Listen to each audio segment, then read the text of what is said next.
Muy buenas tardes a todos los que estamos conectados el día de hoy, los que estamos reunidos aquí. Estamos todos por un motivo en común, que es el maravilloso mundo microscópico. Y mi nombre es Jerico Clemen, soy estudiante de biología de la Universidad de Panamá. En nombre de todos los organizadores de este evento, queremos enviarles a todos un saludo fraterno y deseándoles que estén bien, que estén en salud y seguros desde sus hogares. Es un placer para nosotros, darles la bienvenida a esta programación del día de hoy, que tendrá que ver con un tema. El tema que se ha preparado es impacto de los microorganismos emergentes en la salud y seguridad hídrica. Pero antes de que empecemos esta parte, queremos escuchar unas breves palabras por parte de una representante de la Sociedad Mesoamericana para la Biología y la Conservación, la magíster Lorraine Pérez. Gracias. Buenas tardes a todos. En representación de la Sociedad Mesoamericana para la Biología y la Conservación, deseo agradecerles su participación en el día de hoy de esta interesante charla. Agradecerle también al expositor por su amable interés en compartir con nosotros sobre este interesante tema del impacto de los microorganismos. Además de eso, me gustaría brevemente invitarlos que visiten nuestra página web de la SMBC PTY, el Instagram, o de SMBC, que es la regional. Nosotros estamos organizando un congreso, nuestro primer congreso virtual, entre el 26 y el 30 de octubre. Entonces pueden ingresar a nuestro Instagram, buscar más información. Si desean participar, ya sea si son estudiantes, hay un congreso estudiantil también en el que ustedes pueden participar del 16 al 30 de octubre. Así que los esperamos a todos y muchas gracias por estar presentes el día de hoy.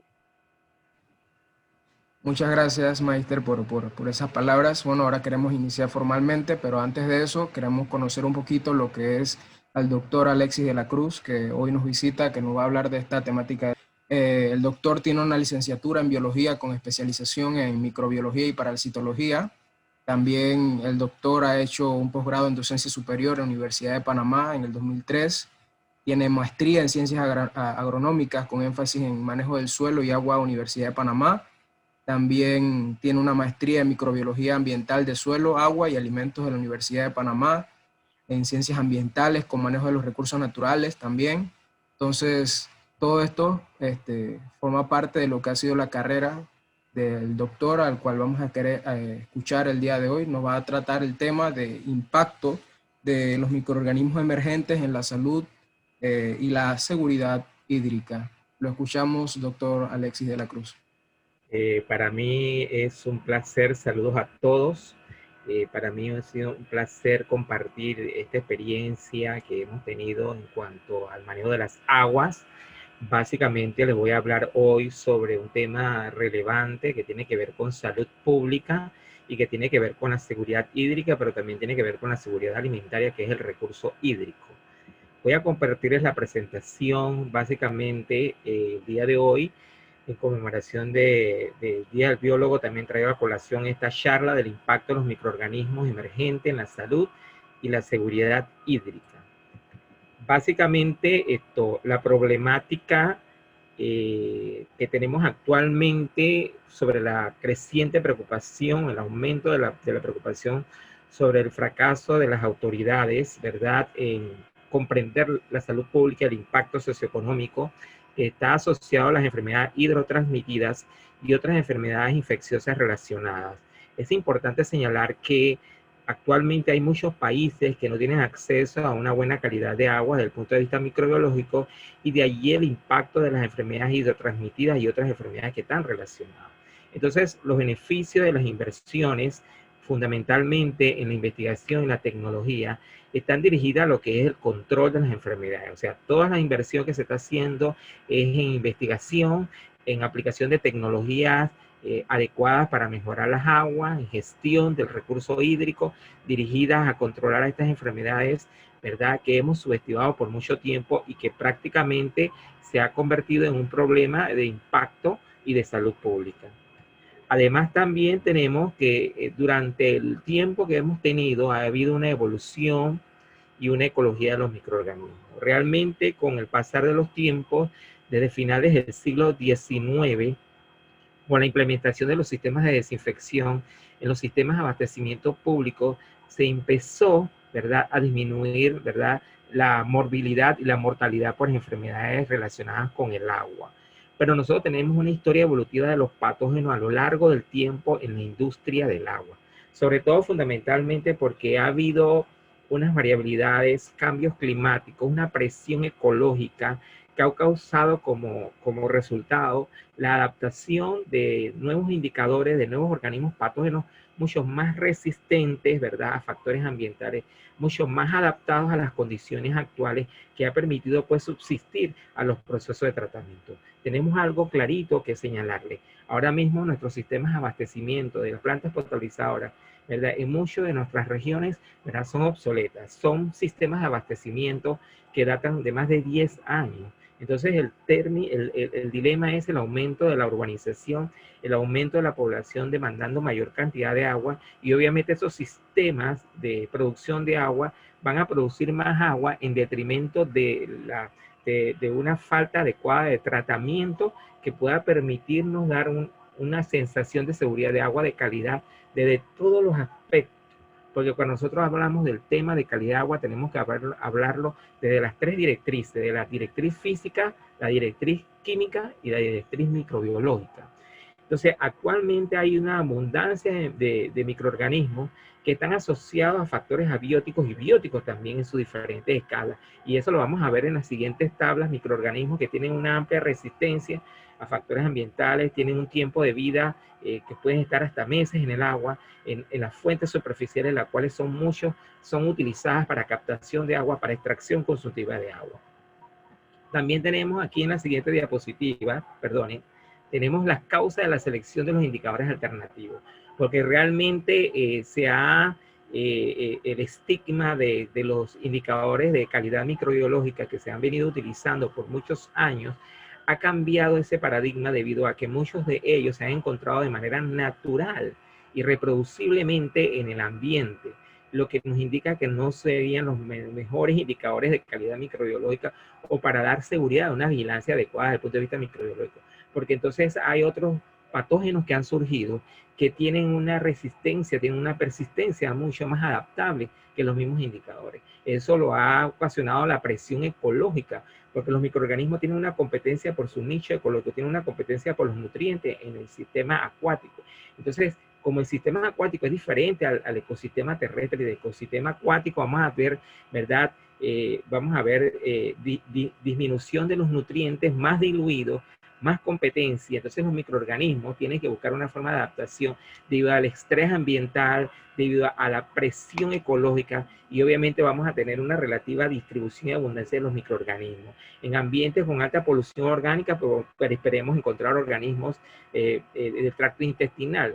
En ambientes, ¿verdad?, donde no hay presión ecológica y realmente hay un sistema de conservación adecuado, entonces vamos a encontrar microorganismos que son propios del agua. Pero también hay algo importante que tengo que señalar. Ha habido un pool y un movimiento genético, un cambio genético. La transferencia genética en los microorganismos es plausible. El concepto de especiación en los microorganismos no es aplicable, porque ellos tienen la capacidad de movilizar de manera horizontal su genética y causar variabilidades, y por eso es que surgen patógenos con mayor capacidad de adaptación y mayor adaptación a los procesos de tratamiento en sistemas de potabilización. Además, también algo también interesante, que se han hecho estudios ya sobre todos los procesos de resistencia a los desinfectantes, ¿verdad? Los procesos de resistencia a los desinfectantes que surge de la propia naturaleza de los microorganismos que están en las fuentes superficiales, que están sometidos a la presión, ¿verdad?, de medicamentos utilizados en las actividades agropecuarias y que contienen antibióticos, y que cuando eso cae mediante sistemas de lavado de la tierra, eso trae como consecuencia que los microorganismos están siendo bombardeados con estos medicamentos, y ellos van desarrollando evolutivamente, ¿verdad?, una resistencia que están mucho más adaptados a esta capacidad de resistencia que se confiere entre ellos, porque hay un intercambio genético. Entonces eso da la sensación de que tenemos que ir en búsqueda de nuevas tecnologías, de métodos y de nuevos métodos y técnicas mucho más rápido para detectar microorganismos, no solamente indicadores, sino otros patógenos que quizás están pasando desapercibidos, pero que no lo estamos evaluando. Entonces decimos simplemente con la evaluación de indicadores tradicionales, una seguridad de vigilancia de la calidad desde el punto de vista microbiológico, cuando no lo es así, sino que solamente estamos tomando en cuenta por los laboratorios ambientales tradicionales indicadores tradicionales que cumplen el criterio de Bond, pero que no cumplan a su cabalidad, porque muchos de ellos quizás son mucho menos resistentes y tienen menos periodos de persistencia en el ambiente que los microorganismos patógenos. Entonces, el mayor problema ahora y actualmente es el de la calidad del agua como el tema de mayor relevancia e impacto. No dejamos de mencionar que en el quinquenio anterior se trató de hacer y se hizo, ¿verdad?, el programa 2050 para lo que es la seguridad hídrica, basado en varias matrices. Y entonces el tema de mayor relevancia en la consulta nacional, de mayor jerarquía y de mayor sensibilidad lo es el recurso hídrico. Entonces esto ha traído como consecuencia ir definiendo, desarrollando políticas de preservación y de recuperación, ¿verdad?, de nuestras fuentes, de nuestras 52 cuencas hidrográficas, que prácticamente ahora están siendo manejadas por la creación de la Ley 44, los comités de cuenca, que de una manera coordinada se está tratando de manejar estas cuencas, pero de una manera integrada, lo que llamamos gestión integrada del recurso hídrico. Y también el concepto de la gobernanza que entra allí y que ve todas estas aristas, incluyendo el aspecto de la calidad de agua. Entonces, el mayor y más grave problema es la contaminación de las aguas superficiales. Lastimosamente tenemos un problema que en una charla anterior hablamos de que en la tónica ahora en mente el problema mayor ha sido lo de las mascarillas y de los guantes que prácticamente están yendo hasta nuestra fuente superficial y que obviamente contienen secreciones corporales que portan microorganismos, virus, bacterias que de alguna manera se hacen resistentes a los factores ambientales. Entonces también hay algo interesante porque hay una reducción en la disponibilidad de agua, ¿verdad? Porque hay aumento de las demandas de actividades agropecuarias, aumento de las demandas de agua por consumo humano. Entonces, por ejemplo, yo le pongo un ejemplo clásico de plantas potabilizadoras que hace más de 20 años, 25 años, fueron diseñadas desde el punto de vista de ingeniería sanitaria para poder potabilizar y procesar 9.000 millones de galones de agua diario. Pero entonces una de ellas está tratando 18.000, o sea, el doble. Desde el punto de vista de ingeniería sanitaria, ellas fueron diseñadas para solamente producir y tratar 9.000 millones, no 18.000. ¿Por qué 18.000? Porque la población aumentó, la demanda es mayor, pero el proceso de tratamiento ha bajado.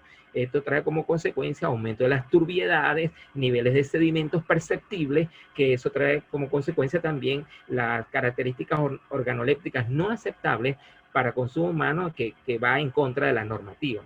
Y obviamente también una implementación de un programa de monitoreo actualizado, el diagnóstico actualizado de las cuencas hidrográficas, porque muchos de ellos son estudios puntuales que se hacen en función de consultorías, de estudios puntuales, pero debe implementarse un programa de monitoreo permanente de la calidad de agua, el recurso hídrico, tal como se ha montado en la cuenca del río de la Villa, en la parte alta, con el monitoreo de los parámetros físicos puntuales de manera diaria, se mantiene una data diaria cada segundo de la variabilidad de los pH, la variabilidad de las conductividades de los sólidos, pero eso se tiene que hacer prácticamente en todos nuestros recursos hídricos.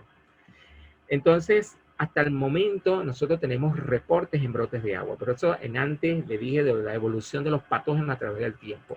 Y entonces hemos tenido, ¿verdad?, un escenario en donde ha prevalecido la presencia de protozoarios que por sus características anatómicas, morfológicas, les permiten ser más resistentes que las mismas bacterias como E. coli y Shigella. A pesar de que son patógenos en el caso de la Shigella, Giardia y Cryptosporidium se caracterizan por su estructura de ser resistente. Incluso Cryptosporidium, por estudios ya señalados, ha sido resistente a niveles de cloro residual perceptible y también sistemas de tratamiento. Lo único que el corazón de vida de una planta potabilizadora lo va a hacer el proceso de filtración, que va a poder retener todos esos elementos biológicos, pero si los procesos de filtración no son limpios adecuadamente, no hay procesos de retrolavados adecuados, frecuentes, montaje de procesos de mantenimiento, pues lastimosamente los sistemas de tratamiento no van a ser adecuados para garantizar un agua de calidad. Entonces aquí tengo una tabla interesante de los microorganismos emergentes, el impacto significativo en la salud.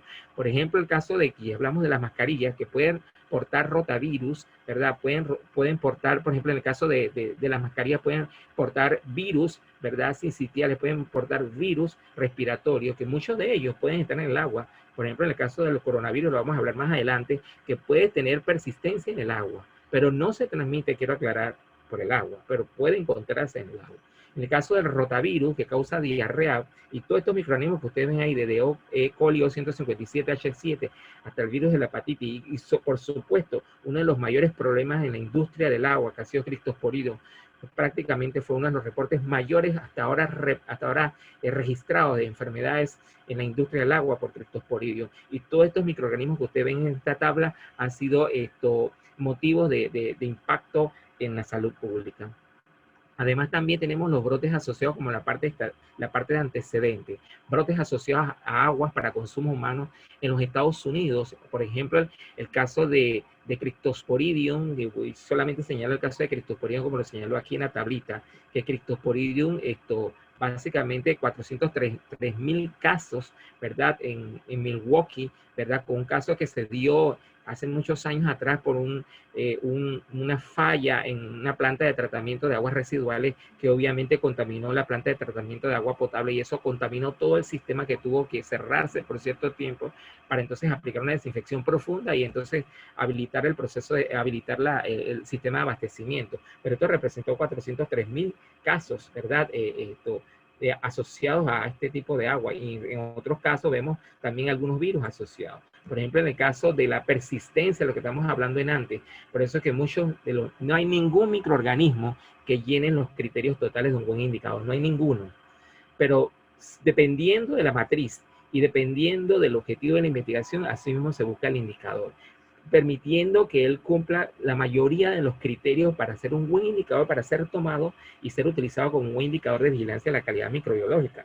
Entonces decimos, por ejemplo, el dilema de que los indicadores tradicionales que han sido utilizados hasta el momento, como las piedras angulares de las regulaciones sanitarias, han tenido muchos problemas. Por ejemplo, el problema de la reproducibilidad natural en ambiente, cuando tenemos que ser bien claro que para que sea un buen indicador de contaminación fecal, el microorganismo no se puede reproducir de manera natural en el ambiente. Pero los que estamos utilizando, muchos de ellos tienen un proceso de reproducción natural, lo que ya es una limitante para ser utilizado como indicador. Entonces, por otro lado, el tema de la resistencia al cloro, la persistencia, nosotros no vamos muy lejos. Por ejemplo, vemos el caso de enterovirus, que puede tener una persistencia prolongada si lo comparamos, por ejemplo, con bacterias como E. coli patógena. Un virus que puede tener una persistencia mucho más prolongada que una bacteria, y una bacteria que es utilizada como indicador de agua en calidad microbiológica de agua para asegurar el abastecimiento, pues a veces tenemos duda, porque si estamos evaluando solamente E. coli y el agua nos puede salir de manera satisfactoria, sin tomar en cuenta que este microorganismo como enterovirus puede tener una persistencia mucho más prolongada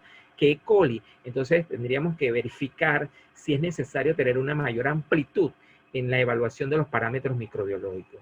Y sobre todo su resistencia al cloro, porque en el caso de los virus tiene una resistencia moderada, y en el caso de los protozoarios como Cryptosporidium, que tiene una persistencia, una resistencia al cloro de moderada a alta. Entonces esto es preocupante.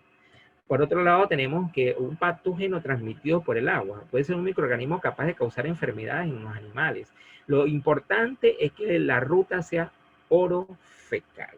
Y ahí tenemos un sinnúmero de ejemplos, desde el virus de la hepatitis, el tradicional Cryptosporidium, el mayor problema de la industria del agua, y Salmonella, ¿verdad? Tenemos tradicionales indicadores que han ido emergiendo con la presión ecológica y la evolución, como son los colifagos que se están siendo utilizados como buenos indicadores para evaluar protozoarios en agua, como buenos indicadores para evaluar virus. Entonces es importante establecer indicadores de acuerdo a lo que nosotros queremos establecer como una seguridad de la calidad microbiológica desde el punto de vista que sea virológico, ¿verdad? Protozoarios, ¿verdad? Parasitológico, bacteriológico. En el caso de los virus, pues nuestros mejores indicadores serían los colifagos. En el caso de las bacterias, obviamente vamos a ver E. coli, ¿verdad? Para evaluar patógenos como Salmonella, como Vibrio. En el caso de protozoarios parásitos, pues debemos seguir utilizando colifagos, pero lastimosamente no en nuestros laboratorios ambientales tradicionales primero hay un problema, la falta de recursos. Segundo, la falta de insumos y de equipos para poder ampliar la capacidad analítica de estos laboratorios, incluyendo que tenemos que decirle que la norma 395, la norma Copaní 395 de calidad del agua, de sistemas de agua potable, ya no está vigente. Ahora tenemos una nueva norma, que es la norma 21-2019, la nueva norma de calidad, que ya amplió los parámetros y no solamente incluye el aspecto de los coliformes, también está incluyendo la evaluación de los Cryptosporidium y de Giardia y evaluación de toxinas producidas por cianobacterias. Entonces ya esto amplía un poco el margen de la evaluación de parámetros microbiológicos en agua. También tenemos, ¿verdad?, emergencia de todo, porque nosotros tenemos que ver que sean microorganismos que tengan estructuras capaces de resistir factores ambientales y que de acuerdo a su capacidad de resistencia, su persistencia en el ambiente y su capacidad de resistencia a los desinfectantes, así debemos evaluar, tomar un indicador ideal que nos permita rellenar los requisitos para una buena vigilancia de la calidad microbiológica. Así vemos el caso de los virus, ¿verdad?, protozoarios, bacterias, entre otros. Entonces, casi cualquier virus que infecta a los seres humanos se puede encontrar en aguas residuales. Por eso decimos que no solamente vamos a encontrar bacterias, vamos a encontrar virus, protozoarios, gusanos, ¿verdad?, huevos de parásitos. Entonces, en el caso de los virus, nosotros podemos encontrar virus excretados en la orina, desde la viruela infecciosa, desde el Zika, desde el ébola, del adenovirus, que es el virus más común en la orina, desde el virus del papiloma. Todos ellos se pueden encontrar en aguas residuales. Es importante, se pueden encontrar en aguas residuales. Y también el desarrollo de un nuevo protocolo que ahora mismo, muy pronto vamos a tener un webinar sobre la detección de SARS-CoV-2 utilizando QRT-PCR, que es una técnica para detectarlo. Solamente la evaluación cuantitativa del virus en aguas residuales y sistemas de aguas residuales. El objetivo es vigilar a los microbios potencialmente patógenos en los recursos públicos, ¿verdad?, compartiendo una importante investigación destinada a comprender, preparar y proteger a las comunidades de las enfermedades infecciosas, porque igual, así como se ha desarrollado, ¿verdad?, manuales de preparación y manejo ante la pandemia del COVID-19, también la industria del agua ya tiene su manual de seguridad y de vigilancia de la calidad en cuanto a esta pandemia. Un ejemplo actual del valor de este enfoque son las pruebas de aguas residuales que han venido haciéndose, pero ahora lo que se está introduciendo con nuevas técnicas como empresas como Sperlab, ¿verdad?, y también otras empresas como Angilane, que están introduciendo la evaluación de SARS-CoV-2 en aguas residuales mediante técnicas de diagnóstico molecular. Entonces es importante señalar que el coronavirus se puede encontrar en agua. Ya sabemos que el coronavirus se transmite principalmente a través de los fomites, a través del aire, principalmente por gotitas de flush, pero aquí lo interesante es que también puede encontrarse en agua. No es, y digo, vuelvo, repito, su transmisión no es oro fecal, porque eso no es su modo de transmisión, pero el virus se puede encontrar debido a que pensemos en las aguas residuales procedentes de hospitales, procedentes de los hospitales con pacientes de COVID positivo. Todo esto va a dar en los sistemas de aguas residuales y nos apuntamos a hacer un trabajo de plantas de aguas residuales acá en Azuero para detectar entonces este virus. Es un trabajo bastante interesante para detección de virus, de coronavirus y otros virus en aguas residuales, ¿verdad? Ya sabemos que es la causa común de infecciones respiratorias, pero prácticamente se puede excretar en las heces hasta por 28 días en aguas residuales se puede encontrar detectable el virus, ¿verdad? Pero su transmisión es principalmente por fomites y por grandes gotas. Igual el virus del Zika, que puede ser excretado en la orina, el virus del ébola, que se ha encontrado en aguas servidas y puede sobrevivir. Entonces, a través de esta gráfica, ¿verdad?, nos muestra a través de los años, los casos acumulativos por enfermedades virales, cómo ha ido en aumento debido a las técnicas de detección, sobre todo las técnicas de diagnóstico molecular. Desde la década del 20, pasando por el 40 hasta el año 2000, cómo podemos ver que a través de los años ha habido nuevas especies encontradas en la industria del agua. Esto es bastante interesante porque esto nos repunta de que los virus, como lo mostré en la tabla anterior, pueden tener mayor durabilidad en el agua, mayor persistencia, una resistencia a los desinfectantes moderada. Su capacidad y su morfología tan pequeña lo hace ser y evadir respuestas de factores abióticos, ¿verdad? Que esos mismos pueden afectar a microorganismos tradicionales como E. coli que se han seguido utilizando en los laboratorios ambientales, pero que a veces no cumplen con las expectativas de una buena vigilancia de la calidad microbiológica. Entonces aquí podemos señalar básicamente en el caso de virus que se transmiten a través de o que se pueden encontrar en fuentes de aguas residuales, en sistemas de aguas residuales. Aquí podemos ver un estudio realizado de la detección de virus de ADN y en cada una de las etapas cómo se ha ido, obviamente las plantas que están trabajando en lo que es la remoción de biosólido, sobre todo en los procesos de aireación y de gestión de los sólidos que permiten la captación de los virus, pero definitivamente que se pueden detectar, ¿verdad? En los sistemas de depósitos de sedimentación y en los sistemas de depósitos de lodos de digestión anaeróbica, donde hemos encontrado este tipo de microorganismos fundamentalmente. Igual también a través del tiempo, cómo se puede mostrar el resultado de la evaluación de taxones bacterianos, 15 tipos más abundantes en las heces humanas, procedentes de aguas residuales. Y podemos encontrar, por ejemplo, bacterias como luminiscentes, bacterias rickettsiosis, otros grupos, ¿verdad?, que se pueden encontrar tanto en las heces humanas como en aguas residuales y a veces coinciden en muchas de ellas, pero hemos encontrado que todos ellos se pueden encontrar fundamentalmente en las heces humanas y aquí podemos verificar de acuerdo a los taxones cómo se ha encontrado esa abundancia relativa, principalmente en las aguas residuales y también en las heces.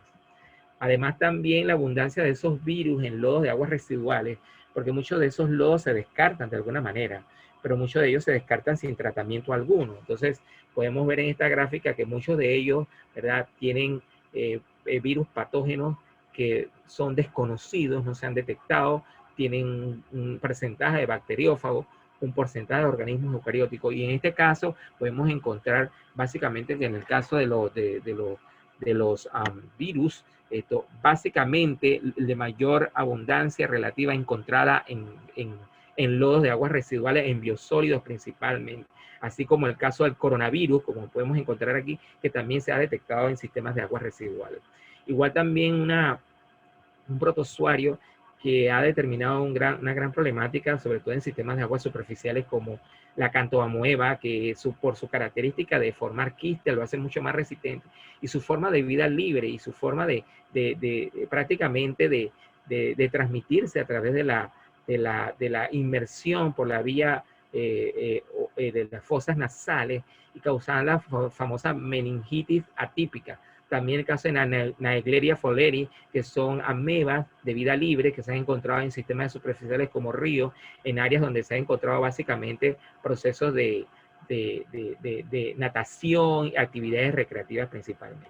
Entonces, básicamente aquí vemos uno de los protozoarios que ha sido un problema de la industria del agua, como es el Cryptosporidium, y aquí podemos ver el caso de Cryptosporidium aquí mediante técnica de inmunofluorescencia. Es un estudio que se hizo hace muchos años y hemos encontrado reportes de detección de números de oquistes de ellos, incluyendo en aguas tratadas finales, debido a procesos de falla en los sistemas de filtración, ¿verdad? Entonces el Cryptosporidium lo resalto porque es el que se presenta de manera natural en el ganado bovino, se presenta en los seres humanos enfermos, es la principal fuente, ¿verdad?, de este tipo de protozoario como es el ganado bovino y los seres humanos que portan el Cryptosporidium. Y también puede haber especies de aves que también lo pueden portar, pero se puede encontrar en aguas residuales. Y lo más importante que yo quiero resaltar es que este es un protozoario que lo podemos encontrar, sobre todo en nuestras fuentes superficiales, porque como acabo de señalar en la presentación, procede del ganado bovino. Es natural encontrarlo. Entonces, si no hay un sistema de tratamiento adecuado, de filtración y de control de las turbiedades, sobre todo el trabajo frecuente que se va a hacer con la prueba de potabilización en los sistemas de agua para que las turbiedades están bajas, y porque la turbiedad es un factor que está directamente relacionado con el criptosporídeo. Lo pueden mascarar, y esta turbidez le permite al protozoario poder evadir las respuestas del cloro y de resistencia también a la inactivación por la luz ultravioleta. Entonces el protozoario puede pasar en todos sistemas obsoletos, sistemas de muchos años desde el punto de vista de ingeniería sanitaria, que no, por falta de mantenimiento, pueden ser motivos de esto. Entonces, por eso es que en la norma 21/2019 se está introduciendo como un parámetro que debe de hacerse en los laboratorios ambientales. Además, también factores que pueden influir en la concentración de estos patógenos que se pueden transmitir en el agua. Primero, obviamente, la incidencia de la infección dentro de la comunidad. Ahora nosotros tenemos un problema bastante grande, ¿verdad? Que es una papa caliente, que es el tema del coronavirus. Y esto básicamente los estudios de aguas residuales van a arrojar la presencia del virus en agua. Porque es importante señalar que todas estas aguas van a dar a las plantas de aguas residuales. Entonces, a veces las plantas de aguas residuales están asumiendo un volumen de agua que no debería ser, porque el aumento de la población demanda más agua, pero también al demandar más agua también aporta mayor aguas residuales, o sea, el 99% de agua potable con el 1% de materia sólida que lo hace aguas residuales. Entonces también igual la temporada, el per cápita agua que se maneja, la distribución de la edad dentro de las comunidades y las infecciones crónicas son factores que pueden influenciar en la concentración de estos patógenos transmitidos en el agua. Y ahí tenemos una relación entre patógenos entéricos, humanos y bacterias indicadores en el ambiente. Por eso les estaba señalando en antes que nosotros, cuando queremos evaluar, queremos descartar la posibilidad de que haya patógenos presentes en el agua, tenemos que utilizar el indicador ideal que cumpla con el criterio de que si analizamos ese indicador y sale satisfactorio, podemos estar totalmente seguros de que no va a haber el patógeno que está relacionado con ese indicador que se evalúa de manera tradicional. Por ejemplo, en el caso de las bacterias, el indicador debería ser bacteria. En el caso de virus, deben ser bacteriófagos. En el caso de parásitos, se apunta a utilizar de bacteriófagos, pero también microorganismos, básicamente como huevos de Ascaris, que nos puedan determinar la efectividad de los sistemas de filtración. Y obviamente, por ejemplo, en el caso de los parásitos y de los virus, si nosotros los comparamos, ¿verdad? Por ejemplo, tenemos una sobrevivencia solamente hasta 30 días del patógeno bacteriano. Pero si comparamos con parásitos como Cryptosporidium, puede estar hasta 180 días. Entonces la pregunta es, ¿qué indicador utilizo para estar seguro de que no hay presencia de o quistes de Cryptosporidium en agua? Amén de que las técnicas que se han utilizado son técnicas simplemente de presencia-ausencia, pero no técnicas de viabilidad, ¿verdad? Entonces aquí básicamente tenemos el caso de las unidades de estudios que se han realizado hasta el momento. Acá en Azuero hemos hecho algunos estudios en sistemas de potabilización, sistemas que datan más de 40. Por ejemplo, este sistema de planta potabilizadora en Llano de Piedra, que data de más de 42 años, totalmente obsoleto. La fuente de captación del agua, el río Estibanal, el sistema de tratamiento es un sistema convencional de muchos años atrás, un sistema que data de más de 42 años. Prácticamente fue un sistema que se utilizó en Parita y luego se adaptó en Llano de Piedra. Muchos problemas. Entonces empezamos a hacer una evaluación de los mismos para determinar el riesgo de seguridad y de vigilancia de calidad que estaban asumiendo, ¿verdad?, esa población. Entonces, básicamente hicimos una evaluación de Cryptosporidium y podemos encontrar un estudio que hizo puntualmente durante 3 meses, ¿verdad?, que a pesar de eso hay remoción, pero hemos encontrado, en el caso de aguas filtradas, vamos a encontrar en agua filtrada donde se retiene durante los meses de enero, ¿verdad?, y básicamente el mes de mayo, presencia de oquistes de Cryptosporidium, ¿verdad? Igual si encontramos en el agua final tratada la presencia de por lo menos 1 o 2 oquistes de Cryptosporidium, ¿verdad? En sistemas de tratamiento ya de agua final tratada. Por ejemplo, el caso de ocurrencia de oquistes de Cryptosporidium, realizado también un estudio en sistemas de potabilización en la Rufina Alfaro, en la zona alta y baja de la redistribución, tanto en época seca y lluviosa, me permite determinar, ¿verdad?, la ocurrencia de los mismos. Obviamente aquí podemos ver en época lluviosa hay un aumento considerable de oquistes de Cryptosporidium, ¿verdad?, sobre todo en la redistribución de 3.75 en la parte alta y 2.87 con respecto a la época seca. Y obviamente uno de los factores que influyen, ¿verdad?, en la presencia de ellos es pues la turbiedad. Y obviamente también la baja presión es un factor que puede tener baja presión con aguas estancadas. La pérdida del cloro residual es un factor que también puede posibilitar la presencia de ellos.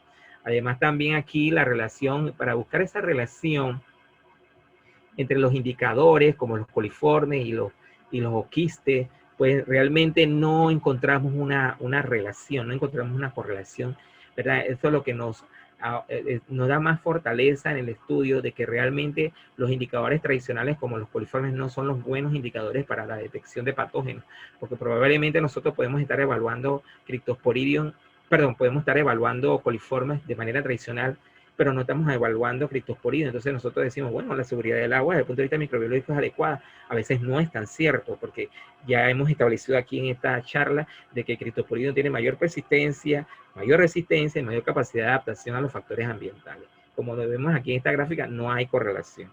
Entonces, básicamente también aquí la causa de los brotes de agua potable y una etiología de las causas de brotes, ¿verdad?, relacionados desde 2014, 2013, 2014 y 2017, según Benedict, ¿verdad?, hemos establecido, por ejemplo, caso de legionela en los Estados Unidos, en el caso de legionela en los Estados Unidos, donde se ha encontrado un gran porcentaje de legionela, sobre todo en sistemas spa y sistemas de calentamiento. Y por otro lado, el porcentaje evidente de protozoarios parásitos, mucho más que los virus. Entonces eso me dice a mí que los parásitos tienen mayor capacidad de sobrevivir.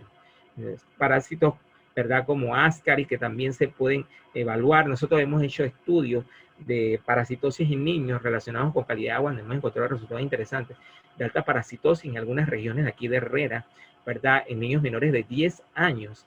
Y la evaluación de calidad de agua arroja calidad de agua no satisfactoria.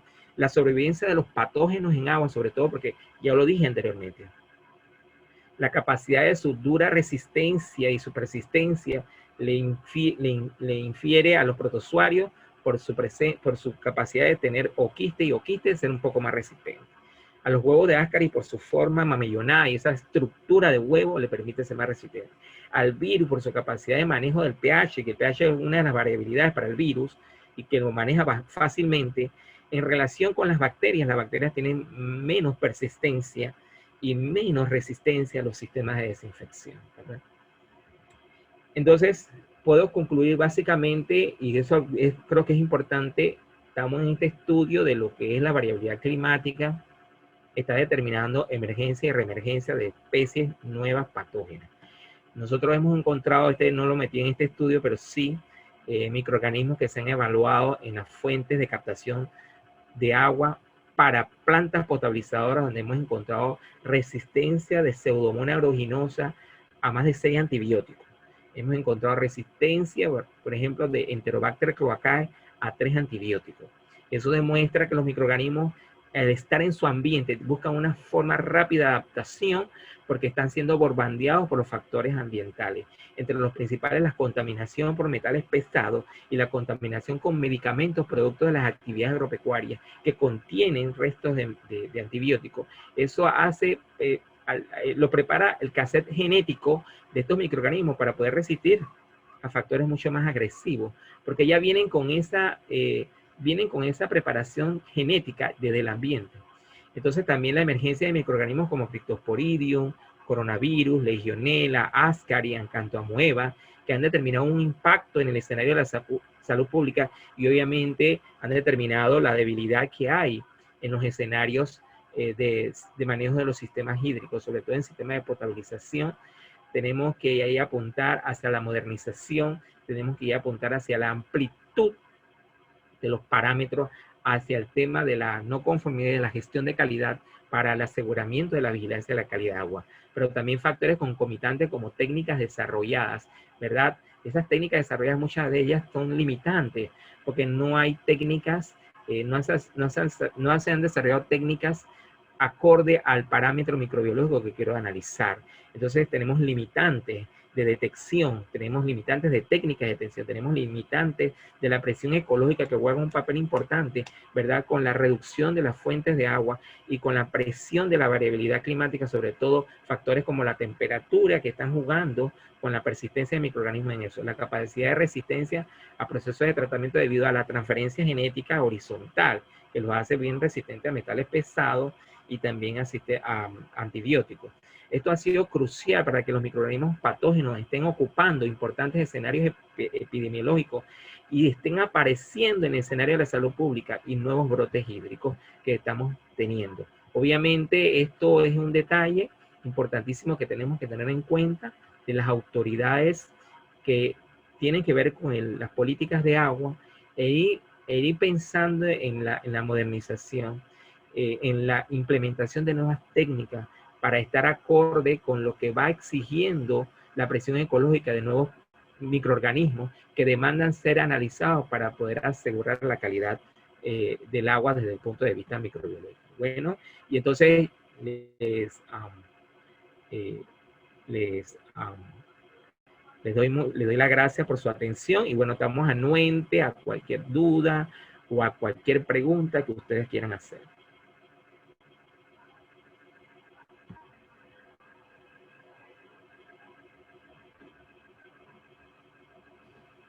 Muchas gracias, doctor Alexis. Realmente fue una maravillosa presentación. Todos estos puntos fueron muy importantes. Ahora abrimos una sesión para que en esta parte todos los que quieran hacer unas preguntas puedan realizarlas. Pero mientras la van realizando, me gustaría mencionar ciertos puntos importantes que evalué de su presentación. Por ejemplo, esa parte cuando la mencionaba, y creo que muchos aquí les gustó que mencionara de que surgen patógenos que van aumentando sus defensas contra los antibióticos y que se van adaptando y desarrollando métodos para contrarrestar esos efectos, pues. Y algo interesante es que muchas poblaciones aquí en Panamá dependen de las cuencas hidrográficas. Entonces se hace cada vez más necesario, como usted mencionaba, de que se sigan haciendo estudios, de que se siga innovando en las técnicas. Todo esto se hace muy importante. Bueno, aquí tenemos algunas preguntas. Muy importante todos esos detalles. Vamos a ver la primera. Fíjese, en la sesión de chat dice, ¿el agua es el método por el cual se forman más virus o también salen virus por otros medios? Realmente los virus son aportes externos. Podríamos decir que son, desde el punto de vista de la definición, serían microorganismos alóctonos, no son microorganismos autóctonos. La mayoría de los virus son por fuentes de origen fecal.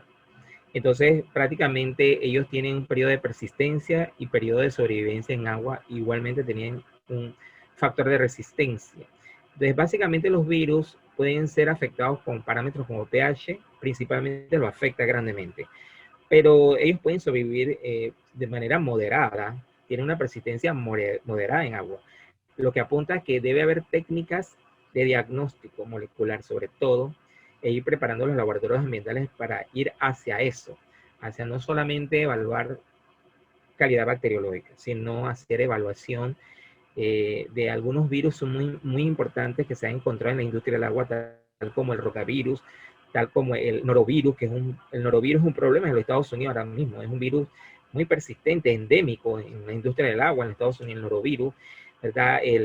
Bueno, el coronavirus no es un problema desde el punto de vista de su transmisión por la vía hídrica, pero sí se está encontrando en los sistemas de aguas residuales, es lo que apunta al estudio, porque realmente si nosotros estamos encontrando coronavirus en agua, pues puede haber otros virus que sí se pueden transmitir por el agua y que es un problema, como el caso del norovirus, ¿verdad? Como el caso del rotavirus, ¿verdad? Y el virus de la hepatitis A principalmente. Muy bien, acá tenemos otra pregunta también relacionada con eso. Bueno, no sé si en sí con los virus o con otros tipos de microorganismos, pero ¿cuántos días pueden sobrevivir en aguas? Hablemos de los microorganismos, principalmente bacterias, quizás.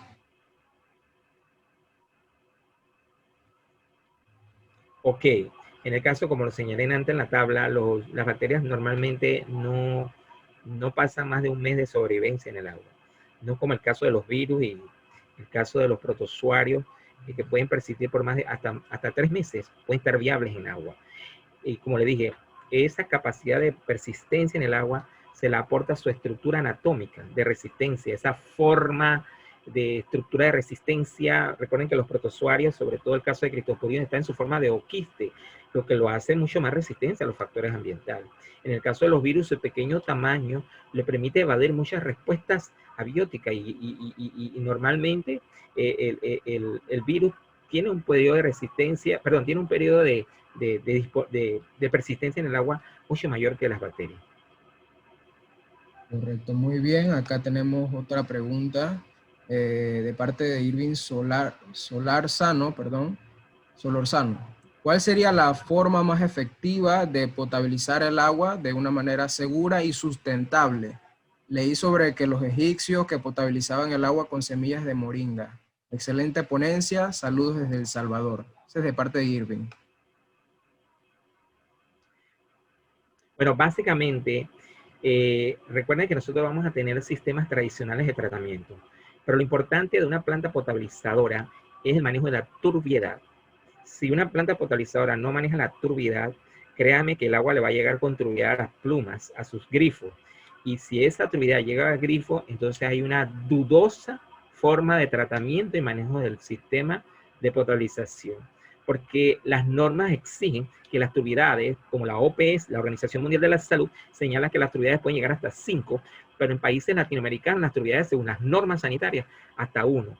Esto nos permite, ¿verdad?, eliminar y remover la mayor parte de los microorganismos. Pero cuando nosotros pensamos en sistema de potabilización, no solamente podemos pensar en la desinfección. Recuerden que la desinfección no lo es todo. Por el caso de Cryptosporidium. El caso de Cryptosporidium puede resistir al cloro hasta prácticamente 1.5 partes por millón.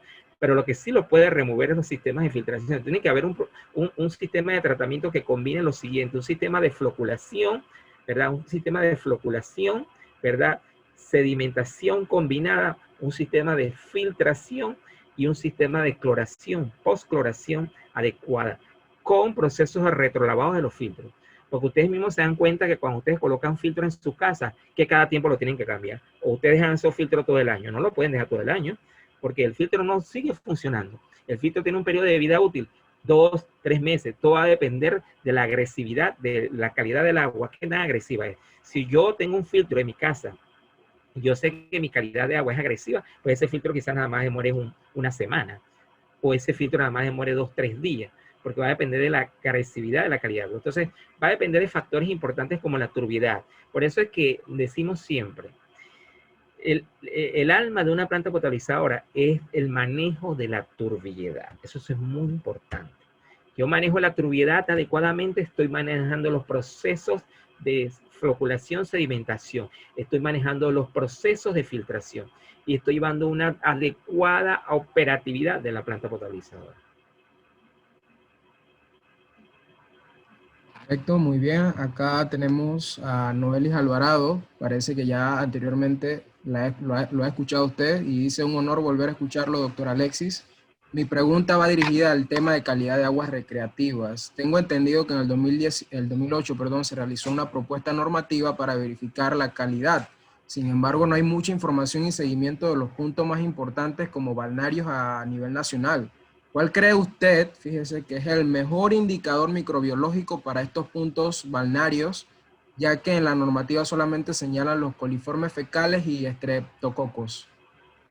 Esto va a depender mucho, como lo señalé en la charla, el indicador ideal para el establecimiento de un programa de vigilancia del aspecto de la calidad, no solamente la parte microbiológica, sino también la parte físico y química, va a depender de los factores contaminantes. Porque yo lo voy a decir un ejemplo. Ha habido programas de estudios en donde estamos evaluando hasta condiciones radioisotópicas en áreas donde nosotros no tenemos plantas termonucleares. Entonces no tiene sentido evaluar condiciones radioisotópicas en áreas donde no hay plantas termonucleares. Pero si, por ejemplo, yo tengo vertidos de aguas residuales, yo tengo que pensar en una variedad, una amplitud de patógenos y de microorganismos. Pero para el caso de las aguas superficiales siempre se asocia a condiciones de morbimortalidad por enfermedades de tipo gastrointestinal.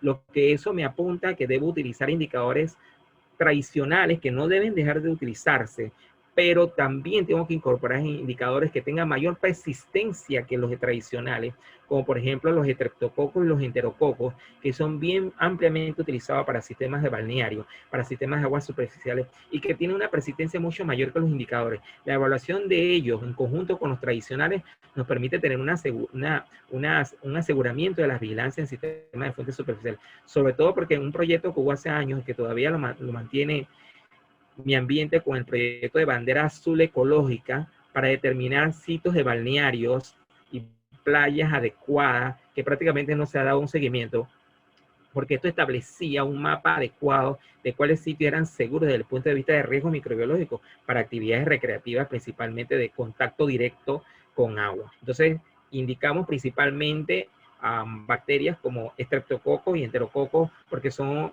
microorganismos de indicadores de contaminación pasada y tienen un periodo de persistencia en el agua mucho mayor que E. coli. Entonces podríamos combinar estos indicadores, siempre buscar el tradicional, que no debe dejar de utilizarse, con uno nuevo que nos permita tener una amplitud y un aseguramiento de la vigilancia de la calidad de agua, dependiendo de la matriz que se trate. Si es la matriz agua superficial, principalmente enterococos y estreptococos. Perfecto. Bueno, tenemos unas 3 preguntas más, pero fíjese aquí que Karen Dutari nos pregunta sobre la mala disposición de los desechos químicos de productos agropecuarios y pregunta si eso puede estar afectando la resistencia de estos microorganismos. Claro que sí, porque acuérdense que los microorganismos tienen una capacidad y una versatilidad impresionante de adaptabilidad al medio ambiente. Son los únicos capaces de adaptarse a cualquier cambio, ¿verdad?, en la columna del agua. Eso indica que la influencia de factores químicos y de aportes principalmente orgánicos lo prepara genéticamente para poder ser adaptado. Recuerden que ellos tienen una genética de plasticidad adaptable. Ellos buscan la forma de adaptarse. Al buscar la forma de adaptarse, ellos crean resistencia. De hecho, en estudios que se han hecho, por ejemplo, en IDIAD, donde han encontrado en el río La Villa, han detectado metales pesados en áreas donde haya una alta actividad agropecuaria. Producto de acuérdense que los medicamentos que se utilizan para lo que es el manejo agroveterinario tienen muchos metales pesados, que conllevan metales pesados. Y esto va a dar a las fuentes de las captaciones de agua de los potabilizadores. Entonces, obviamente, aquí estoy bombardeando al microorganismo que está allí. Y ese microorganismo, algunos van a sucumbir, pero otros, por el efecto del estrés osmótico y por el efecto en la columna de agua, crean una resistencia genética. Bueno, por factores de tiempo, me gustaría que usted nos resuma la respuesta a esta pregunta, doctor, porque la pregunta quizás sea un poquito amplia, pero dice si usted conoce o está involucrado en estudios recientes acerca de estos microorganismos, pero en la Bahía de Panamá. Sí, ¿Conoce? en la Bahía de Panamá se han hecho bastantes estudios, sobre todo con el tema de la planta de tratamiento de aguas residuales. Se levantó un estudio base, sobre todo incluyó varios parámetros microbiológicos, una gran variedad de parámetros microbiológicos, que para poder establecer cómo ha sido la abundancia y la diversidad de estos microorganismos. En la Bahía de Panamá se han hecho muchos estudios de virus, sobre todo, por ejemplo, de norovirus, de hepatitis y de rotavirus se han hecho, donde se ha encontrado, lógicamente, porque recuerden que ahí paraba todo, pero sí se han hecho estudios de ellos allí, y de Cryptosporidium también. Perfecto. Y ahora para culminar, hablando un poquito más sobre lo que es coronavirus, aquí se hacen varias preguntas al respecto del coronavirus. Primero, si el coronavirus no se transmite por agua, ¿por qué?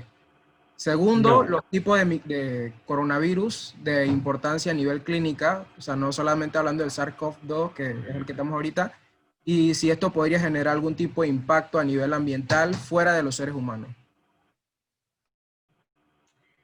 Obviamente el coronavirus, su modo de transmisión no es, está claramente establecido que su modo de transmisión es aéreo, por la vía aérea, gotitas de flujo, gotitas de aerosol. La forma de transmisión no es la hídrica.